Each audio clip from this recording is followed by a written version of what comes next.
SP గారి యొక్క ఆదేశాల మేరకు గంజాయి కట్టడిలో భాగంగా గుంతకల్ డిఎస్పీ శ్రీనివాసులు సార్ యొక్క ఇన్స్ట్రక్షన్స్ మేరకు గుంతకల్ వంటల ఇన్స్పెక్టర్ బి మనోహర్ మరియు రైల్వే ఎస్ఐ గారు జయప్రకాష్ రెడ్డి మరియు మా సిబ్బంది మాకు రాబడిన సమాచారం మేరకు ఈరోజు గుంతకల్ రైల్వే జంక్షన్ సమీపంలో వెహికల్స్ తనిఖీ చేస్తుండగా సుమారు 6 గంటల సమయంలో ఒక క్విడ్ వాహనం నందు ఒక 4 వ్యక్తులు వస్తూ ఉన్నారు.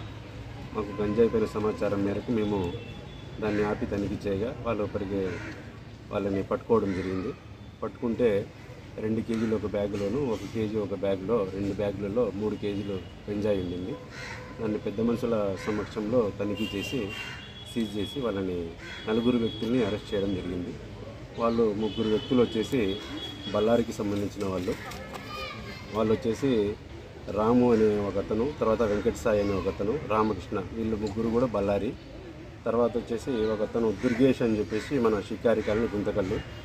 వీళ్ళు అప్పుడప్పుడు ఒరిస్సా నుండి ఈ వెంకట సాయి అనే అబ్బాయి ద్వారా తెప్పించుకొని ట్రైన్లో వచ్చి అక్కడి నుంచి పికప్ చేసుకొని పోయి అక్కడక్కడ అమ్ముకోవడము, తర్వాత చిన్న చిన్న ప్యాకెట్లు అమ్మడం వల్ల ఈ విధంగా చేస్తున్నారు. ఈ విధంగా అసాంఘిక కార్యక్రమాలు చేయడం వల్ల మాకు నమ్మకమైన సమాచారం మేరకు మేము ఈరోజు సమాచారం మేరకు అరెస్ట్ చేసి వాళ్ళని జ్యుడిషియల్ కస్టడీకి పంపుతున్నాము. కాబట్టి మేము పబ్లిక్ని కూడా కోరుకునేది ఏమంటే ఏదైనా ఇలాంటి అసాంఘిక కార్యక్రమాలకు పాల్పడేవారు గ్యాంబ్లింగ్ కానీ, గంజాయి కానీ, తర్వాత బెల్ట్ షాప్స్ కానీ ఏవైనా ఉంటే కానీ, సరాయి కానీ ఇలాంటి వాటిపైన మాకు సమాచారం ఇస్తే వారి యొక్క ఇన్ఫర్మేషన్ ఎవరికి ఇవ్వకుండా గోప్యంగా ఉంచడం జరుగుతుంది. అదేవిధంగా వాళ్ళకి కావలసినంత రివార్డు కూడా ఇస్తామని చెప్పేసి మా గౌరవనీయులైన ఎస్పీ గారు కూడా తెలియపరచడం జరిగింది.